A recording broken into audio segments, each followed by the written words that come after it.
आपण मागच्या वर्षी जे IT अप्रेंटिस स्टुडंट्ससाठी जे फॉर्म भरले होते, ज्यांची अप्रेंटिसशिप 3 जून 2021 ते 31 डिसेंबर 2023 या दरम्यान झाली होती.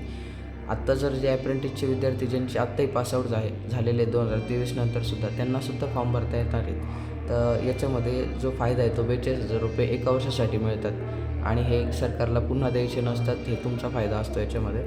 फक्त IT अप्रेंटिस पूर्ण झालेली पाहिजे आणि त्याचं जे मार्कशीट आहे ते तुमच्याकडे असलं पाहिजे. IT अप्रेंटिसचं मार्कशीट हे वेबसाईटवरून मिळत असतं, ऑफिशियल वेबसाईटवरून. IT अप्रेंटिसचं रजिस्ट्रेशन करताना जे डॉक्युमेंट दिले होते ते लागतात आणि त्याच्यानंतर हा फॉर्म भरताना ITM मॅप्स योजनेचा अप्रेंटिसचा रजिस्ट्रेशन नंबर लागतो, जो A00 वरून असतो. कंपनीचे नाव असते, वैध मेल ID लागतो तुमचा. त्या मेल ID वरून आपल्याला सर्व डिटेल काढता येतात. त्यानंतर तुमचा जो मोबाईल नंबर आहे, जो तुम्ही अप्रेंटिसशिपचं रजिस्ट्रेशन करताना दिला होता, तो नंबर तिथे लागत असतो. आता बऱ्याच विद्यार्थ्यांचं असं की अप्रेंटिस चालू असताना फॉर्म भरता येतो का? ITIची अप्रेंटिसशिप चालू असताना फॉर्म भरता येतो, पण तो अप्रूव्हल होतो का नाही होत हे आत्ता कन्फर्म नाही. कारण तुमच्याकडे ITIचं अप्रेंटिसशिपचं मार्कशीट असणं महत्त्वाचं आहे. जर ते अप्रेंटिसचं मार्कशीट तुमच्याकडे असेल तरच तुम्हाला फॉर्म भरून ते पैसे अप्रूव्हल होत असतात आणि अप्रूव्हल झाल्यानंतर ते पोर्टलला पेंडिंगमध्ये दिसत असतात. आत्ता आपण हा जो फॉर्म भरलेला होता हा अप्रूव्हल झाला आणि याला जे 42,000 रुपये ते त्याला आत्ता आलेत 4/3/2025ला. त्याचा फॉर्म कधी भरला होता तर आपण 24मध्ये भरला होता, 17/7/2024ला भरला होता आणि त्याला जे पैसे आलेत ते 4/3/2025ला आले. पैसे येतात, पण त्यासाठी तुमचं कसं आहे, तुमचं जे बँकेचं आधार कार्डचं जे नंबर आहे तो बँकेलासुद्धा लिंक असायला हवा. बऱ्याच जणांना माहीत नाही राहत की आधार कार्डला आपलं बँक लिंक आहे का नाही आहे. तर अशा वेळेस काय करायचं, UIDAIDच्या ऑफिशियल वेबसाईटवर जायचं आणि तिथे गेल्यानंतर माय आधारला जाऊन डाउनलोड आधार करायचं. डाउनलोड आधारला केल्यानंतर तुमचा जो आधार नंबर आहे तो लक्षात ठेवायचा.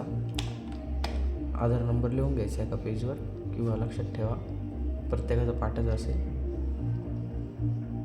वेबसाईट थोडी स्लो आहे.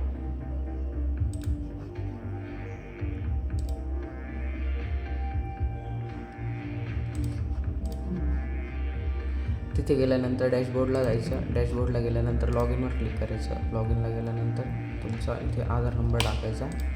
आधार नंबर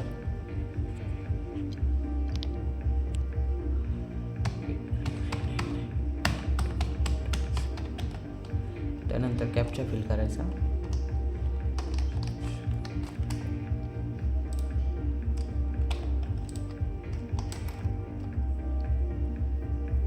OTP येईल तो OTP टाकून घ्यायचा.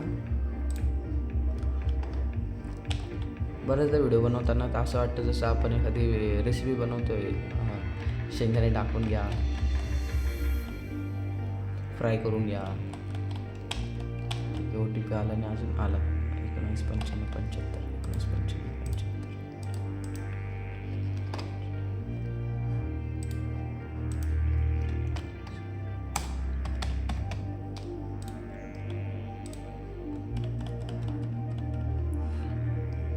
इथे आल्यानंतर तुमची जी बँक सेडिंग आहे ती बघून घ्यायची. इथे बँक सेडिंगचं ऑप्शन येतं, एक बँक सेडिंग स्टेटस चेक करायचं. इथं जी बँक बघितली तर बँक ऑफ महाराष्ट्राला लिंक आहे, काही प्रॉब्लेम नाही. ती कधी लिंक झाली तर 23/2/2022ला लिंक झालेली. अशाच आपण लाडकी बहीण योजनेची सुद्धा जर तुम्हाला बघायचं असेल आधार कार्डला बँक लिंक आहे का नाही, याच पद्धतीने चेक करायचं.